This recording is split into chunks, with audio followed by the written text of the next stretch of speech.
ഒറ്റയെണ്ണത്തിന് ബാക്കി വച്ചേക്കില്ല എന്ന നെതന്യാഹുവും ഹോർമൂസ് കടലെടുക്ക് ഇനി പഴയതുപോലെ ആവില്ല എന്ന് ഇറാനും പറയുകയാണ്. പോര് കടുക്കുകയാണ് പശ്ചിമേഷ്യയിൽ.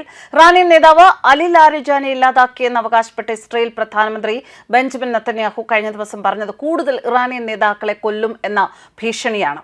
തന്റെ ഹിറ്റ് ലിസ്റ്റിലെ 2 പേരുകൾ മായ്ച്ചുവെന്നും കൂടുതൽ പേരുകൾ ഉടൻ മായ്ക്കുമെന്നും നെതന്യാഹു പറഞ്ഞു.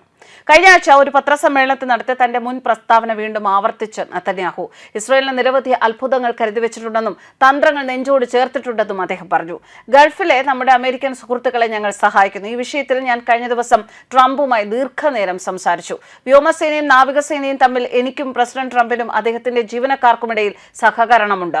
ഇറാൻ ഭരണകൂടത്തിന്മേൽ വലിയ സമ്മർദ്ദം സൃഷ്ടിക്കുന്ന പരോക്ഷ ആക്രമണങ്ങളിലൂടെയും നേരിട്ടുള്ള നടപടികളിലൂടെയും ഞങ്ങൾ ഇരുവരെയും സഹായിക്കും എന്നാണ് നെതന്യാഹുവിന്റെ വാക്കുകൾ. നെതന്യാഹു നിർത്തുന്നില്ല. ഇനിയും നിരവധി അത്ഭുതങ്ങളുണ്ട്. തന്ത്രങ്ങൾ ഉപയോഗിച്ച് നിങ്ങൾ യുദ്ധം ചെയ്യണം. എല്ലാ തന്ത്രങ്ങളും ഞങ്ങൾ ഇവിടെ വെളിപ്പെടുത്തില്ല.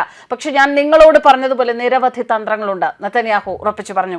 കൂടാതെ വിജയം നേടുന്നതിനായി തന്റെ സൈന്യത്തോടും നേതാക്കളോടും ജനങ്ങളോടും അവരുടെ ദൃഢനിശ്ചയത്തിൽ ഉറച്ചു നിൽക്കാനും നെതന്യാഹു ആഹ്വാനം ചെയ്തു. ഇസ്രയേൽ എക്കാലത്തേക്കാളും ശക്തമായി ഉയർന്നു വന്നിട്ടുണ്ട് എന്നും നെതന്യാഹു കൂട്ടിച്ചേർത്തു. കഴിഞ്ഞ ദിവസം നെതന്യാഹു ജീവിച്ചിരിപ്പില്ല, നെതന്യാഹു മരിച്ചു, നെതന്യാഹുവിന്റെ പേരിൽ പുറത്തിറങ്ങുന്ന വീഡിയോകളെല്ലാം ഡീപ്പ് ഫേക്ക് വീഡിയോകളാണ് എന്നുള്ള പ്രചരണങ്ങൾ ശക്തമായിരുന്നു. എന്തായാലും നെതന്യാഹു താൻ ജീവിച്ചിരിപ്പുണ്ട് എന്ന് തന്നെ വളരെ ശക്തമായ ഭാഷയിൽ, എന്നാൽ ഭീഷണിയുടെ സ്വരത്തിൽ ഇപ്പോൾ ഇറാന് നേരെ, അതോടൊപ്പം ലോകത്തിന് നേരെ വിളിച്ചു പറയുകയാണ്. എന്നാൽ ഇറാനും വെറുതെ ഇരിക്കുന്നില്ല. ഇറാൻ പറയുന്നത് ഹോർമൂസ് കടലിടുക്കിലെ സ്ഥിതിഗതികൾ ഇനി ഒരിക്കലും യുദ്ധത്തിന് മുൻപുള്ള അവസ്ഥയിലേക്ക് മടങ്ങില്ല എന്ന് തന്നെയാണ്. അമേരിക്കയ്ക്കും ഇസ്രയേലിനും Iran parliament speaker Mohammad Bagher Ghalibaf ആണ് മുന്നറിയിപ്പ് നൽകിയിരിക്കുന്നത്. അമേരിക്ക, ഇസ്രയേൽ, ഇറാൻ എന്നിവർ ഉൾപ്പെട്ട സൈനിക ഏറ്റുമുട്ടലുകളെ തുടർന്ന് മേഖലയിൽ സംഘർഷം അതീവ ഗുരുതരമാവുകയാണ്. അതിനിടെയാണ് സ്പീക്കറുടെ ഈ പരാമർശം. ഇത് ആഗോള ഊർജ്ജ വിതരണ ശൃംഖലയുടെ സുസ്ഥിരതയെക്കുറിച്ച് വലിയ ആശങ്കകളാണ് ഉയർത്തിയിരിക്കുന്നത്. ലോകത്തെ പ്രധാന എണ്ണക്കടത്ത് പാതകളിൽ ഒന്നായ ഹോർമൂസിൽ നിയന്ത്രണങ്ങൾ കടുപ്പിക്കുമെന്ന സൂചനയാണ് ഇറാൻ നൽകുന്നത്. അതിനിടെ ഇറാന്റെ ദേശീയ സുരക്ഷാ മേധാവിയും പ്രമുഖ നേതാവുമായ അലി ലാരിജാനി ഇസ്രയേൽ നടത്തിയ വ്യോമാക്രമണത്തിൽ കൊല്ലപ്പെട്ടതായി സ്ഥിരീകരണവും വന്നു.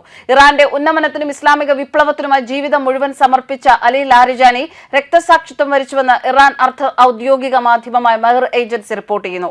സുപ്രീം നാഷണൽ സെക്യൂരിറ്റി കൗൺസിലിനെ ഉദ്ധരിച്ചാണ് വിവരം പുറത്തുവിട്ടിരിക്കുന്നത്. ലാരിജാനിയുടെ മരണം ഇറാന്റെ രാഷ്ട്രീയ പ്രതിരോധ നിരക്ക് നികത്താനാവാത്ത നഷ്ടമാണ് ഉണ്ടാക്കിയത്. ലാരിജാനിയെ കൂടാതെ ഇറാന്റെ അർദ്ധസൈനിക വിഭാഗമായ Basij force commander Gholam Reza സുലൈമാനിയും ഇസ്രയേൽ വധിച്ചു.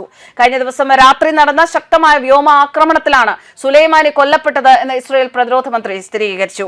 സുലൈമാനിയുടെ മരണം ഇറാൻ സൈന്യവും നേരത്തെ അംഗീകരിച്ചിരുന്നു. പ്രമുഖ നേതാക്കളെയും സൈനിക തലവന്മാരെയും ലക്ഷ്യം വെച്ചുള്ള ഇസ്രയേലിന്റെ നീക്കങ്ങൾ മേഖലയിലെ യുദ്ധം കൂടുതൽ സങ്കീർണമാക്കുകയാണ്. ന്യൂസ് ഡെസ്ക് കർമ്മ ന്യൂസ്.